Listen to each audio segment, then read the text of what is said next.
Maharashtra today 24 news, सत्य परिस्थितीचा सविस्तर आढावा। अकोलेच्या सराफा बाजारात युवकाची दहशत, गाडीची केली तोडफोड, दुकानात घुसून सोनार व्यापाऱ्याला केली मारहाण। बुधवार दिनांक 11 मार्च रोजी दुपारी अकोला शहराच्या प्रसिद्ध सराफा बाजारात युवकाने दुकानाबाहेर उभ्या असलेल्या ग्राहकांच्या तसेच दुकान व्यावसायिकांच्या टू व्हीलर गाड्यांना लाथा मारून गाडीची तोडफोड केली। तसेच एका सोनाराच्या दुकानात जाऊन व्यापाऱ्याला मारहाण केली, जीवे मारण्याची धमकी दिली। अश्लील भाषेत शिवीगाळ केल्याचा संपूर्ण व्हिडिओ सीसीटीव्ही मध्ये कैद झाला आहे। काही दिवसांपूर्वी अलंकार मार्केटमध्ये सुद्धा एका विशिष्ट समुदायातील व्यक्तीने अलंकार मार्केटमध्ये कूलर चोरले आणि जमा करून दुकानदार मालकाला अश्लील भाषेत शिवीगाळ करून मारहाण केली।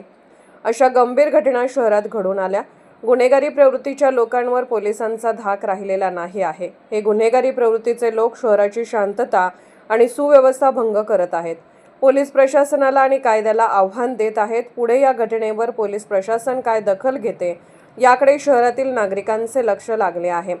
सदर घटना ही फार गंभीर स्वरूपाची आहे। 2 दिवसात अशा या वेगवेगळ्या 2 घटना घडलेल्या आहेत।